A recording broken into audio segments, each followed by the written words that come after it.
원장님, 이제 아침까지 한 번도 안 깨고 잘 자요. 매일 새벽에 잠에서 깨셨던 75세 박영자님은 제 환자분이세요. 눈이 떠지면 그 이후로 잠이 안 와서 고통스러워 하셨던 분인데요. 집에서도 완벽히 고치는 방법이 있다고 말씀드렸더니 처음엔 안 믿으셨어요. 하지만 자꾸 새벽에 잠에서 깨는 게 싫었던 박영자님은 제가 말씀드린 방법을 실천하셨고 한 달 후 불면증이 거짓말처럼 사라졌습니다. 눕자마자 잠을 잘 수 있고 새벽에 안 깨고 아침까지 푹 자는 방법. 지금부터 여러분께 알려드리겠습니다. 안녕하세요, 여러분. 저는 81세 현역 의사 박용준입니다. 혹시 요즘 새벽에 눈이 떠져서 다시 자야 하나, 그냥 일어나야 하나 고민하신 적 있으신가요? 젊었을 때는 코를 골며 푹 잤던 날들이 많았는데 나이가 들면서 새벽에 자주 깨는 일이 늘어나죠. 이게 단순히 잠을 덜 잤으니 피곤하다로 끝나는 문제가 아니에요. 이 새벽 시간을 어떻게 보내느냐에 따라 하루의 컨디션, 심지어 앞으로의 심리적, 신체적 건강까지 크게 달라질 수 있습니다. 저는 35년 넘게 환자분들과 수면 상담을 해오면서 작은 습관 하나만 바꿔도 수면의 질이 놀랍게 좋아지는 사례를 수없이 봐왔습니다. 오늘은 새벽에 깨는 근본적인 이유와 특히 새벽 3시에서 5시 사이에 절대 하면 안 되는 3가지 행동, 그리고 이 시간을 잘 활용할 수 있는 3가지 방법을 알려드릴게요. 먼저, 왜 새벽 3시에서 5시 사이에 잠에서 깨는 걸까요? 통증 때문에, 옆집 소음 때문에, 혹은 막연한 불안감 때문에 깨는 경우도 있겠죠. 하지만 대부분의 경우, 특히 나이가 들면서 새벽에 깨는 데는 3가지 주요 원인이 있습니다. 이 원인을 이해하면 내가 왜 이러지? 라는 자책 대신 몸의 변화를 자연스럽게 받아들이고 해결책을 찾는 데 도움이 됩니다. 젊었을 때는 잠을 자면 정말 푹 잤죠. 새벽에 깨는 일 없이 아침까지 쭉 자는 날이 많았을 거예요. 그건 우리 수면의 대부분이 깊은 잠이었기 때문입니다. 깊은 잠은 주변 소음이나 약간의 통증에도 깨지 않고 몸과 마음을 완전히 재충전해주는 시간이에요.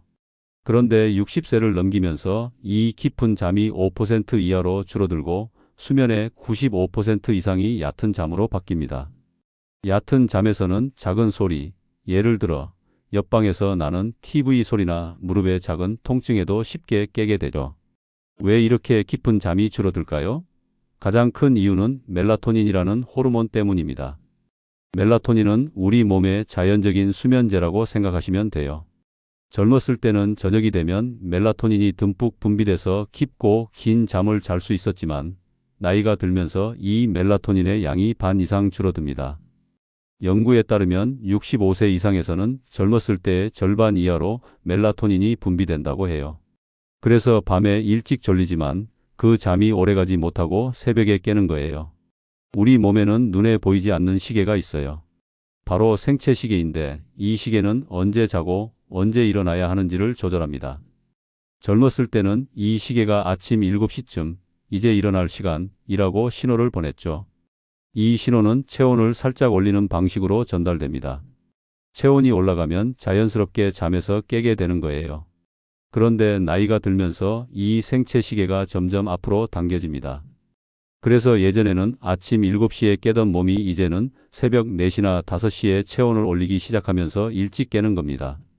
또 새벽 시간에는 우리 뇌의 편도체라는 부분이 특히 예민해집니다. 편도체는 감정을 조절하는 역할을 하는데 하버드 의과대학 연구에 따르면 새벽 3시에서 5시 사이는 이 편도체가 과도하게 활성화되는 시간대라고 해요. 그래서 평소엔 별것 아닌 걱정, 예를 들어 내일 병원 예약 잊지 말아야지 같은 생각이 새벽에는 거대한 불안으로 부풀려지기 쉽습니다.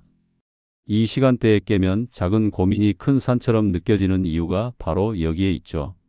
깊은 잠의 감소, 생체 시계의 변화, 뇌의 예민함, 이 3가지 때문에 새벽에 깨는 일이 잦아지는 겁니다. 하지만 중요한 건 이게 여러분의 잘못이 아니라는 점이에요. 이건 자연스러운 노화의 과정일 뿐입니다. 이제 중요한 건 이 새벽 시간을 어떻게 보내느냐예요. 잘못된 행동을 피하고 올바른 습관을 들이면 이 시간을 건강과 행복을 쌓는 기회로 바꿀 수 있습니다.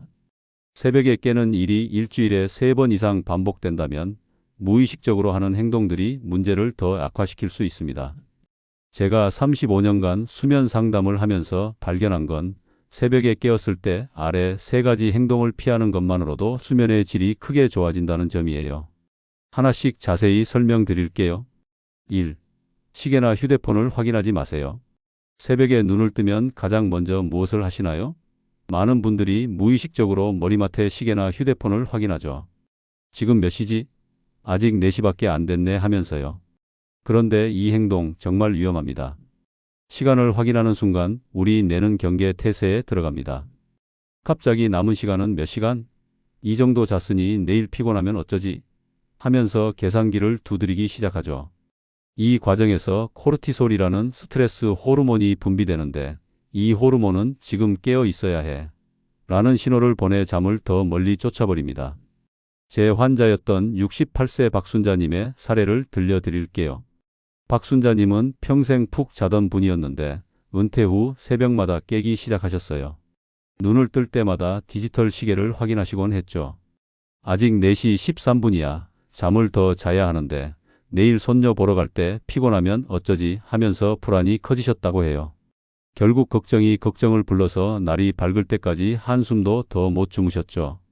미국 수면의학회의 수면 전문 박사는 이렇게 말합니다. 잠결에 시계를 보는 건 수면의 가장 큰 적이다. 시간을 확인하는 순간 뇌는 잠을 자는 대신 걱정 모드로 전환된다는 거예요. 제가 박 어르신께 드린 조언은 간단했어요. 침실에서 모든 시계를 치워보세요. 휴대폰은 거실에 두고 주무시고요. 일주일 뒤 박 어르신이 찾아오셔서 말씀하시더라고요. 선생님, 정말 신기해요. 시간을 모르니까 아직 한밤중이겠지 하고 편하게 생각하게 되더라고요. 그러다 금방 다시 잠들었어요. 여러분도 오늘부터 침실에서 시계를 치우거나 적어도 화면이 보이지 않게 뒤집어 두세요. 알람은 필요하다면 설정해도 돼. 중간에 깨더라도 절대 시간을 확인하지 마세요. 이 작은 변화가 걱정의 악순환을 끊어줄 겁니다. 2. 억지로 눈을 감고 잠을 청하지 마세요. 새벽에 깨면 많은 분들이 이렇게 생각하죠. 다시 자야 해. 눈을 감고 있으면 잠이 올 거야. 그래서 이불을 뒤집어 쓰고 눈을 꼭 감은 채 잠이 오길 기다리시는데 20분, 30분, 심지어 1시간이 지나도 잠은 오지 않고 머릿속은 점점 복잡해집니다. 내일 손주 봐줘야 하는데 피곤하면 어쩌지? 화초 물도 줘야 하고 병원 예약도 있는데 혹시 치매 초기 증상은 아닐까? 이런 생각의 소용돌이에 빠지면 빠져나오기 정말 어렵죠. 63세 김영희님의 사례를 들어볼게요. 김영희님은 평생 잠을 깊게 주무셨던 분인데 작년부터 새벽 4시만 되면 눈이 떠지셨어요. 그때마다 다시 자야지 하며 억지로 눈을 감고 버티셨지만 잠은 오지 않고 걱정만 쌓였어요. 심리학에서는 이를 감정전이라고 부르는데 새벽 시간에는 작은 불안이 거대한 공포로 부풀려지기 쉽습니다. 고요한 새벽 혼자 깨어있는 시간에는 모든 걱정이 실제보다 훨씬 크게 느껴지는 법이에요. 미국 수면의학회에서 권장하는 자극조절법에 따르면 20분 이상 잠이 오지 않으면 과감히 침대를 떠나는 게 좋습니다. 침대에서 오래 뒤척이면 뇌가 침대는 불안과 고민을 하는 곳이라고 잘못 학습하게 돼요. 김영희님께 제가 제안한 방법은 이랬어요. 15분 정도 잠이 오지 않으면 침대에서 일어나 거실로 가세요. 따뜻한 보리차 한 잔을 마시고 가벼운 스트레칭을 해보세요. 그리고 작은 노트에 떠오르는 걱정거리를 적어보세요. 김영희 님이 이 방법을 실천한 뒤 정말 놀라운 변화를 느끼셨다고 하더라고요. 거실 소파에 누우니까 오히려 마음이 편해지면서 잠이 스르륵 왔어요. 여러분도 기억하세요. 침대에서 1시간 내내 깨어 있는 것보다 다른 공간에서 20분 동안 마음을 달래고 5분 만에 잠드는 게 훨씬 건강한 수면 방법입니다. 3. 물을 많이 마시지 마세요. 새벽에 깨면 목이 마르다고 물 한 잔을 쭉 들이키는 분들 많으시죠? 이 행동도 수면을 방해할 수 있습니다. 78세 이철호님의 이야기를 들려드릴게요. 이철호님은 40년간 교직에 계셨던 분인데 은퇴 후 매일 새벽 3시쯤 깨시곤 했어요. 그때마다 부엌에 가서 물 한 컵을 가득 마시셨죠. 물 마시면 몸이 편해지고 다시 잠이 올 거야 라고 생각하셨지만 실제로는 한두 시간 동안 화장실을 들락거리느라 잠들기가 더 어려워지셨어요. 제가 35년간 수면 연구를 하면서 발견한 사실 중 하나는 새벽에 과도하게 물을 마시면 수면의 질이 크게 떨어진다는 점이에요. 나이가 들수록 신장 기능이 약해져서 밤중에 마신 물이 빠르게 방광을 채웁니다. 젊었을 때는 물을 마셔도 한두 시간 뒤에 화장실에 갔다면 70대 이후에는 30분도 안 돼 소변이 마려워질 수 있어요. 연구에 따르면 65세 이상 어르신 중 새벽에 물을 종이컵 1컵 이상 마신 분들은 다시 잠들 때까지 평균 58분이 걸렸지만 물을 거의 안 마시거나 소량만 마신 분들은 평균 17분 만에 잠들었다고 해요. 그렇다면 어떻게 해야 할까요? 세 가지를 기억하세요. 1. 침대 옆에 작은 컵에 물을 조금만 두세요. 입이 마를 때 한두 모금만 마시는 정도로 제한하세요. 2. 취침 2시간 전부터 수분 섭취를 최소화하세요. 저녁 식사 후 물을 많이 마시면 새벽에 화장실 갈 확률이 높아집니다. 3. 목이 마를 때는 조금씩 나눠 마시세요. 한 번에 많은 양을 마시지 말고 천천히 소량씩 마시는 게 좋아요.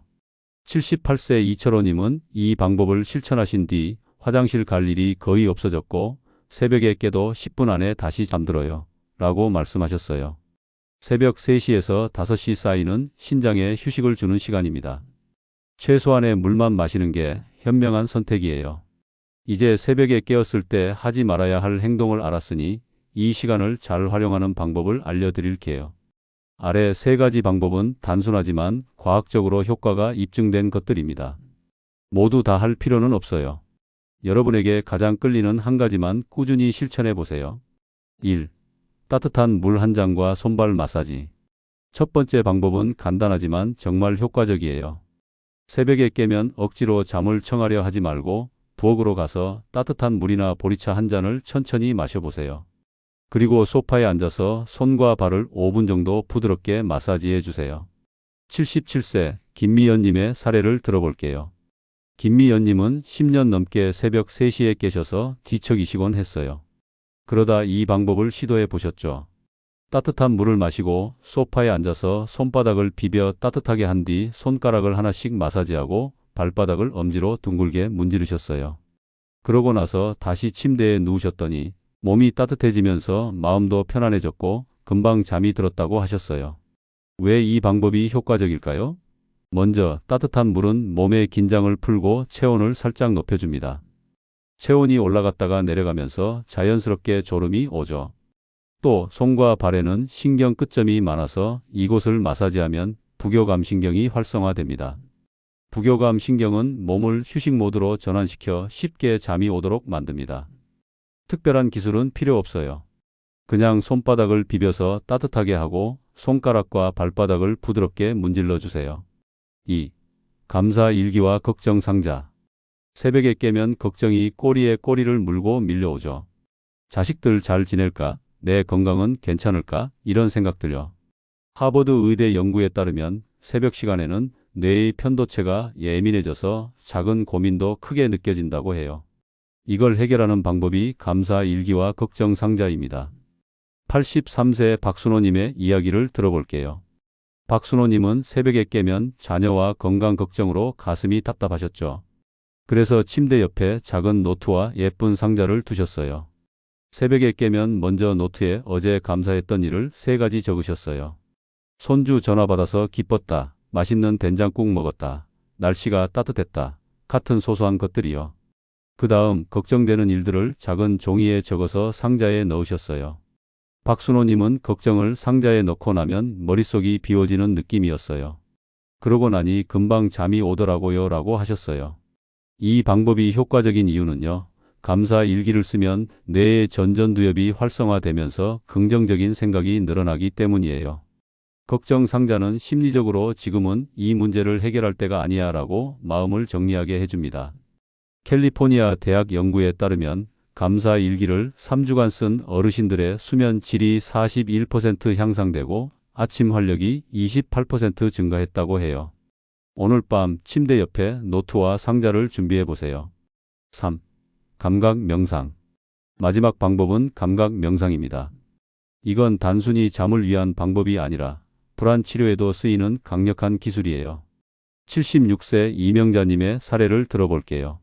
이명자님은 40년 함께 사신 남편을 갑자기 잃으시고 새벽마다 가슴이 답답해서 잠을 못 주무셨어요. 그러다 이 명상을 시도해 보셨죠. 방법은 간단해요.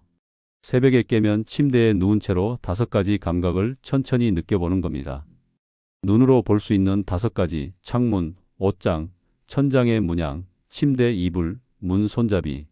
손으로 만질 수 있는 4가지: 부드러운 이불, 푹신한 베개, 따뜻한 손바닥과 발바닥. 들을 수 있는 3가지 소리: 바람 소리, 시계 초침 소리, 내 숨소리. 맡을 수 있는 2가지 냄새: 이불에서 나는 향, 방 안 공기 냄새.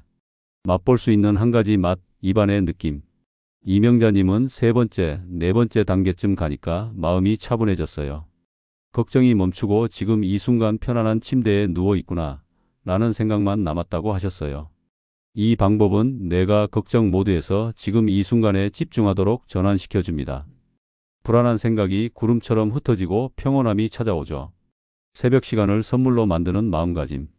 수십 년간 어르신들을 만나며 깨달은 게 있어요. 젊었을 때와 달리 생체 리듬이 바뀌는 건 자연스러운 과정입니다. 이건 여러분의 잘못이 아니에요. 중요한 건 이 변화를 어떻게 받아들이느냐예요. 또 잠을 못 잤네 하고 좌절하기보다 이 조용한 시간을 나만의 특별한 순간으로 만들어 볼까 하고 생각해 보세요. 오늘부터 새벽 3시에서 5시에 깨신다면 더 이상 괴로워하지 마세요. 앞서 말씀드린 3가지 방법, 따뜻한 물과 손발 마사지, 감사 일기와 걱정 상자, 감각 명상 중 1가지만 꾸준히 해보세요. 2달 뒤 새벽에 깨는 게 두렵지 않고 오히려 기대되는 시간이 될지도 몰라요. 인생의 모든 순간은 우리에게 주어진 선물입니다. 새벽의 고요한 시간도 마찬가지예요. 오늘 말씀드린 내용이 여러분의 잠을 더 편안하게 만들고 하루를 더 활기차게 시작하는 데 도움이 되길 바랍니다. 이 영상이 유익하셨다면 구독과 좋아요 버튼을 눌러주시고 주변 분들과도 공유해 주세요. 클릭 한 번이 누군가의 인생에 큰 영감을 줄 수 있으니까요. 긴 영상 시청해 주셔서 감사합니다. 다음에 또 유익한 이야기로 찾아뵙겠습니다. 여러분의 건강한 노후를 진심으로 응원합니다. 건강하세요.